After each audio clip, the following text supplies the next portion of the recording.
Lunch with Pippa Hudson on CapeTalk. Join the conversation.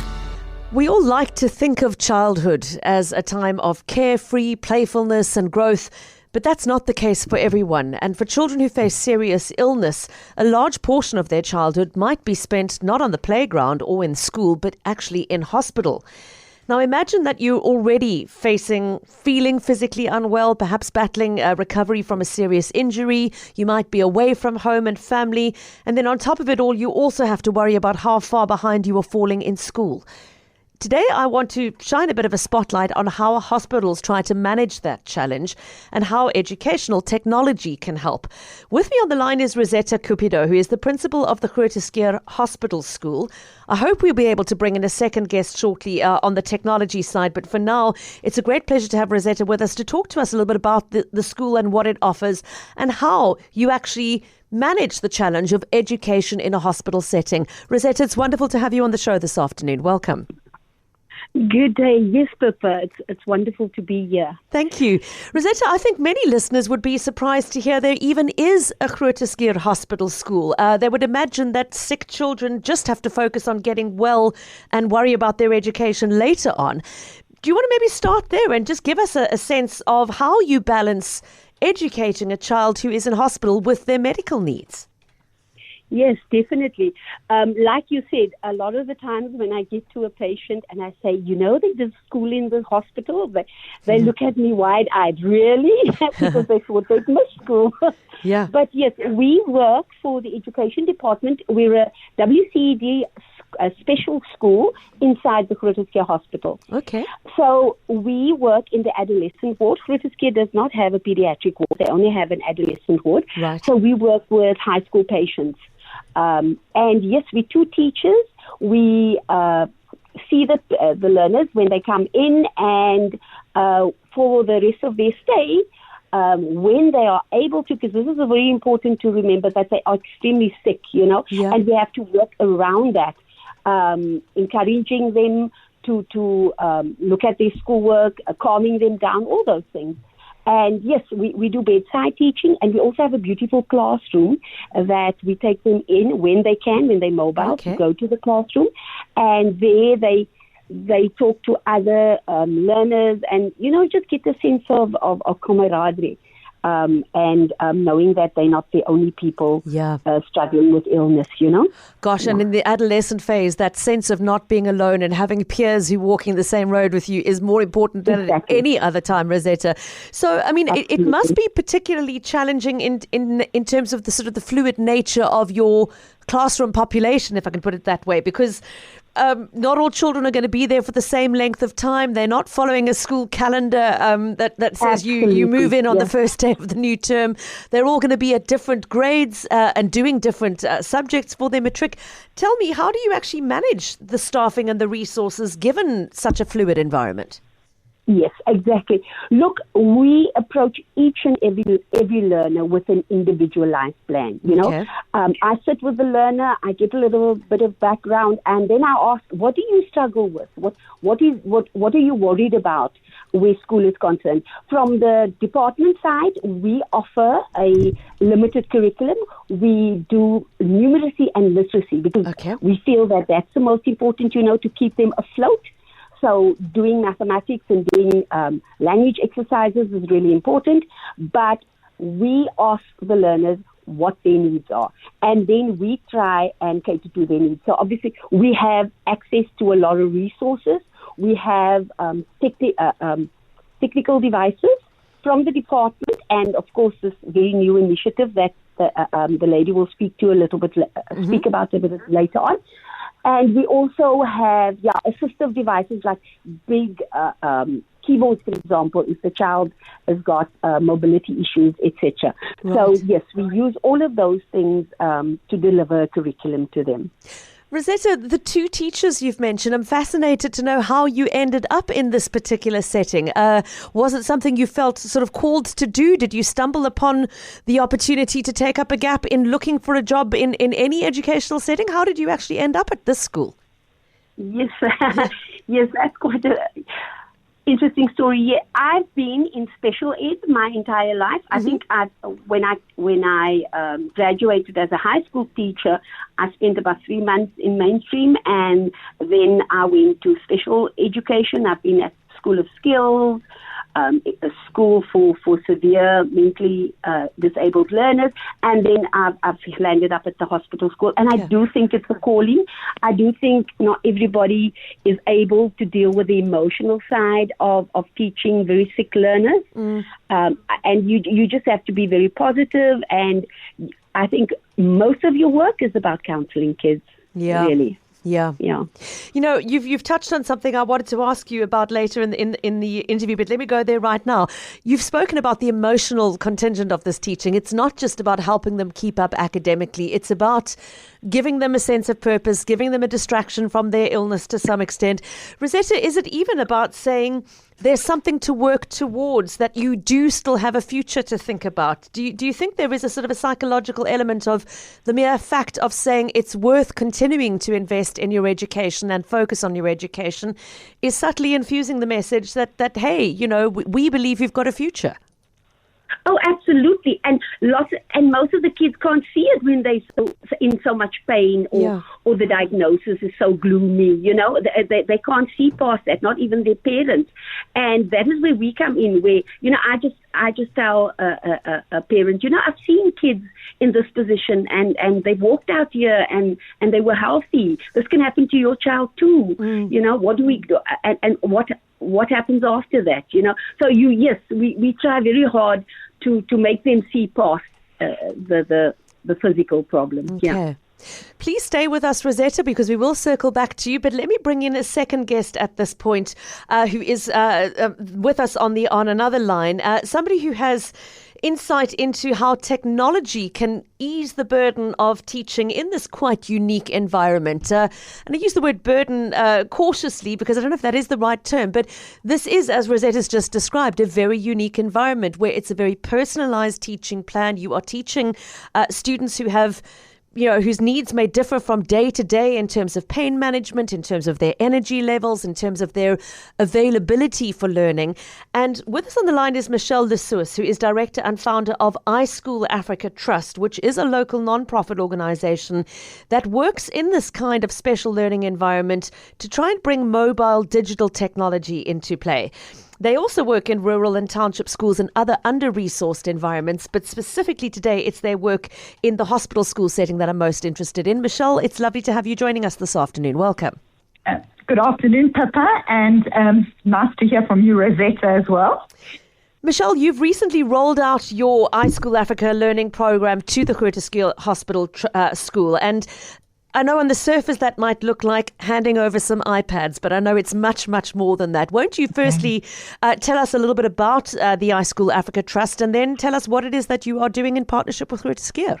So the iSchoolAfrica education program is about bringing the world's best technology and education practices to marginalized communities across South Africa.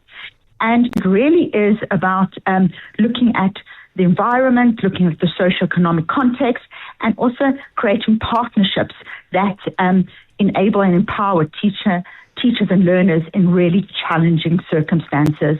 And the iSchoolAfrica Hospital Program in Groote Schuur is a partnership with Kulani Nati Innovation Fund, which is supported by Trevor Noah Foundation and Microsoft Elevate, and with the Groote Schuur team. And what is so exciting about this program is that it brings to Groote Schuur a mobile lab of iPads, it brings curriculum content, and it also brings teacher training. Mm-hmm. And I think exactly what Rosetta was saying, is that this isn't a context just about curriculum. It's about meeting the flexibility, the personalization, the educational and emotional needs of the learners. And through the hospital program, we work with Rosetta and her colleagues to make sure that the iPads have the right applications. We train the teachers for assistive learning to make sure that if the learners need curriculum support, the iPads are there. If they just need distraction or a game or a movie, the iPads are there. And it is really about working together to make those. It's the challenges. I mean, Rosetta and her team are amazing, and the iPad is there to support their teaching and learning, and to create a sense of normalcy and hope for these learners in Groote Schuur. Yeah, I mean, those are the crucial words, hope and normalcy, Michelle, because this is a very abnormal environment for a child to be in for an extended period and to be away from their family. Even if family can visit, it's not the same as being at home and coming home from school and having homework support at home. So hugely important that aspect of trying to normalize their experience as much as possible. I understand that this is not the first hospital partnership you've embarked upon. Do you want to share with us what you've seen in rolling out these devices in other similar settings and in terms of the impact? Yes, so we've been with a partnership with CHOC, and we've been in 5 hospital schools where we've focused on pediatric oncology patients. Yeah. And the impact has really been twofold. One has been we've seen them close their learning gaps in terms of and I think Rosetta's made a good decision in terms of the focus areas. So we've seen them close their learning gaps in terms of numeracy and literacy and key focus areas.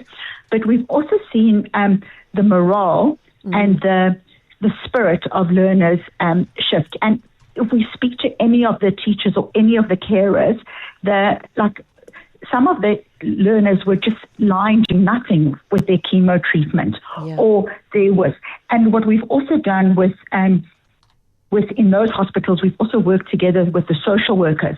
So we've looked at emotional social regulation applications, and really streamline the program so that we bring together health and education and emotion very, very, very closely together. Okay. You mentioned some of the partners. Michelle, are they funding partners, in practice partners? You've mentioned teacher training. I mean, there are a lot of different aspects to this. It's not simply about saying, here's a new iPad with some apps loaded and off you go. There's much more to it than that. Do you want to tell us a little bit more about how you fund that and what it takes to actually facilitate the teacher training, for example?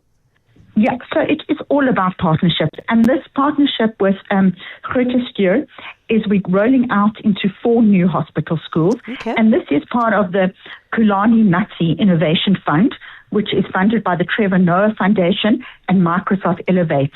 And I love it because Kulani Natsi means we grow together. Mm-hmm. And what I love about them is they're looking for innovative solutions that are about transformative ideas that we can start locally and grow through learning. And so it really is about innovative solutions for teacher training in not your normal circumstance. And so they fund the full program, which is the devices, the applications, the teacher support, the teacher learning, the security, because digital security and physical security is very important. Mm-hmm. So the devices are made secure, the children are kept safe for privacy, because privacy obviously is very important, and then the teacher training, and then also the impact measurement so that we can learn together and see how we can improve it. But mainly it is to make the teachers, to support the teachers and to make our young patients' lives much better. And it's an amazing partnership because it really is based on, it's true to that mission. Michelle, thanks for that. Michelle Lissoos, Director and Founder of the iSchoolAfrica Trust, who are behind this new partnership rolling out the use of technology in this setting. I want to put the last 1 or 2 questions back to you, Rosetta Cupido, who is, just a reminder, the principal of the Groote Schuur Hospital School. Rosetta, a lot of listeners very curious about the way the school functions and what is expected of the learners. And Leah emailing to say, have you ever had to see a patient through their matric exams in the school setting? Oh, yes, most definitely. Unfortunately, rules have changed around that the past couple of years.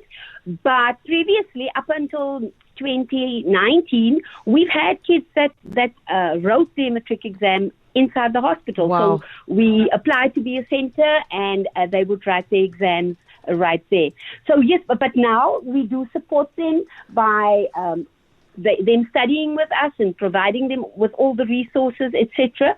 And yes, I have at the moment I have quite a few grade 12 learners who are obviously very stressed at the moment because they were supposed to write prelims. But we support them in terms of we connect with their home school, and they provide us with a material if the children would need that, and and that's how we teach them. And, I'm thinking from personal experience, a friend whose child faced medical challenges at the start of their matric year, and it was a kind of a dual solution, Rosetta, for the time that he had to be in hospital. I know he received academic support in hospital, but it was also a partnership with his school that he'd been attending beforehand that was prepared to say, we acknowledge this is a unique situation. Let's find a plan that works for this child. Can we split their matric year into two and maybe just tackle 2 subjects this year and, the rest next year? Absolutely. What do you feel you can manage? It was amazing to watch that partnership at work and just see everybody go, you know what, let's make a plan that works for this child. Absolutely. And it's all about people being willing and being flexible to help this child, And we've had it in the past where schools, and a lot of the schools are, I must say, they come on board and they're really amazing in finding a solution for that child. And yes, those are one of the solutions that we tend to look at, yes. And I'm also just thinking back to my own high school years, Rosetta. One of my high school friends was undergoing cancer treatment in our grade 11 year. And I used to sit and make carbon copies of my chemistry notes in class to pass on to her. And I think now, boy, oh boy, times have changed. You now have access to iPads where all the curriculum that you want can be loaded, where all the extra extension activities and also things to distract them can all be packaged in a safe place. Thank heavens for partnerships like this and the march of technology. Absolutely. Sometimes I know we complain about how it works against our children, but in this case, certainly it's one we're very grateful. Yeah. Yes. Rosetta, we are so grateful that they can get something that's designed specifically for them and their needs. I think this is what makes it so amazing.